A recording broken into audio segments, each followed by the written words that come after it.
Today GTA Online received a new DLC called the Criminal Enterprises, and it looks really disappointing. New missions are not that interesting and pays you pretty much nothing. It's basically just a new jobs. Most new cars will be drip-feeded and not available yet. As for new weapons, we received only one and pretty weak rifle, an M16 that was teased in a trailer and actually got many people hyped for this upcoming GTA Online update. It either will be drip-feeded as well or just broken. We're gonna talk about this later. There are some things that Rockstar did right, like quality of life improvements that players were asking for years, and highly requested changes to existing businesses, but all these good things were overshadowed by unnecessary nerfs, like completely unnecessary, and nerfs that were not even announced. Yes, not only Cayo Perico was nerfed, but anyway, let's take a closer look on this GTA Online update. Let's begin with new weapons, actually with one new weapon. It's precision rifle, you can find it in the sniper rifles. It costs 400,000, yes, pretty expensive, but it's a pretty bad weapon. It's a bolt action rifle with no sniper scope, and you cannot buy any components for this weapon like silencer. You can only change how it looks and buy different tints. I see no reason to spend 400,000 on this weapon, like at all. It's not even one body shots NPCs, and there is no real reason to use this weapon against any other player because it's super slow and does pretty low damage. But no one really cared about this bolt action rifle anyways, because everyone was hyping about M16 because Rockstar showed it in a trailer and even used this picture in a newswire when they were announcing the Criminal Enterprises DLC for GTA Online. And guess what? It's not in the game. I was looking for it in ammunition store, in agency. I even checked the bunker research. No, it's not there. I thought that I should complete these new missions where you work for ULP to unlock M16. I completed them all and it's not there. And you know what's interesting? Rockstar is not even mentioning this weapon in their newswire or in patch notes. There is an information that this M16 is called Service Carbine in GTA Online, and to unlock it you have to collect 5 different components, which can be found at randomly spawning crime scenes all across the map, and there is even a map where you can find them. Source of this information is probably this post on Reddit, I will give you a link in the description, but I checked all these locations before and after completing all these new missions and found nothing. Even more, I checked comments for this post and it seems like no one found nothing, and even more, I checked internet, Twitter, everywhere, and I saw no evidence, like no proofs, no pictures of these crime scenes or components that people are finding. Maybe it's just now, maybe you know it will be delayed, drip-feeded, or it's just not in the game at all, who knows. I hope it's some random bug and Rockstar will fix it as soon as possible, but I repeat, by the time when I'm recording this video, I haven't found any single piece of this M16 and haven't seen any single proof of this Service Carbine being a thing. Let's move to the new cars, and here we don't have much to talk about as well, unfortunately, because we have one helicopter,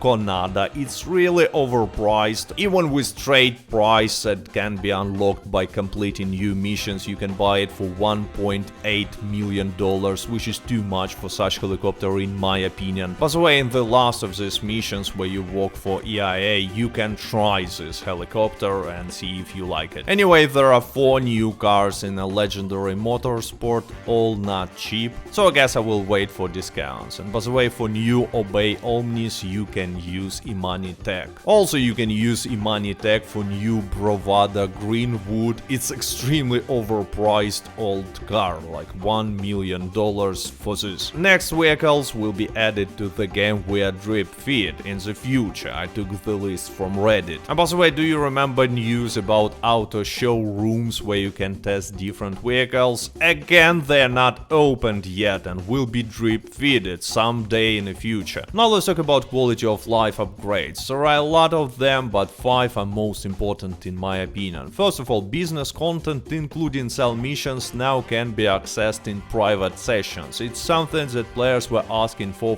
a long time. Just like for other changes here. For example, kills and death in a free mode are no longer affecting players' kill-death ratio. They should have done it years ago. Just like long time ago they should have added easy access to snacks and armor through one button press when in a weapon wheel. It's again, snack management in GTA Online was just terrible. Next changes are also good and were requested by players. Oppressor Mark II missiles are now less accurate, and also flares and chaff had their uses reduced and cooldown increased. So yeah, it's a good quality of life improvements, and people were asking for this stuff for years now. And there are some other good changes as well. For example, people can run now inside of Diamond Casino, or let's say when you die during the mission and restart a mission, your snacks are restocked. And even more, they not only buffed existing businesses by allowing to complete sales in a private lobby, but also added a lot of new stuff for executive office, nightclub, bunker and biker clubhouse, new missions. For example, you can call Agent 14 and begin bunker research, that acquire research for the bunker, and some other changes, and it looks good.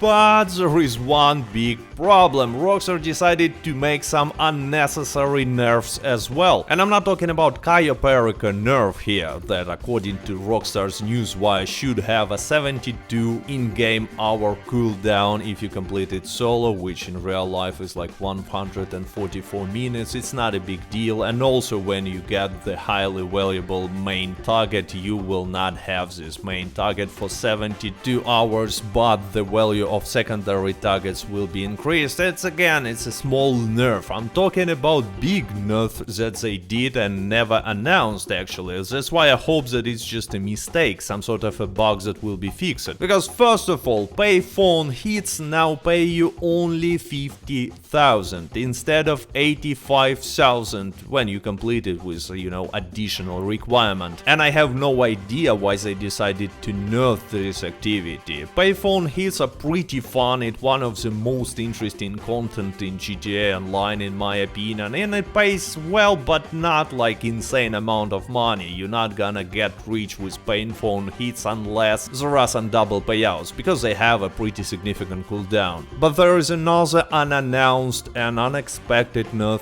that Rockstar decided to make to an agency, because now security contracts pays you pretty much nothing, twice less than they used to if I remember correctly. And again, unnecessary and unexpected nerf. And yeah, I saw in information that Rockstar buffed amount of passive money, passive income that you can make with agency by completing these missions from 20,000 per in-game day up to 50,000, but still grinding these security missions with such low payout is just not worth it anymore. Anyway, let's move to the main part of each update, at least for me, to the content itself, to the new missions, because now as an agent of ULP you work for EIA, which is CIA in GTA Online's world, and you need to make different missions and solve the mystery around the rising of gas prices. Sounds cool, right? Yeah, it sounds cool when Rockstar announced it, but in reality it's just 6 pretty generic missions with only one cutscene. I'm not joking, there is only one cutscene. Story is not really catching, gameplay design is questionable sometimes, and the most interesting part, you earn nothing by completing this mission. Yes, right now there is like double payout for money, and I was earning 40,000 per each mission completing it on a middle difficulty, so it would be 50,000 with double payout on the highest difficulty. And there is no extra bonus for completing all 6 missions, like no extra money, nothing at all. You're just gonna be able to replay these missions again.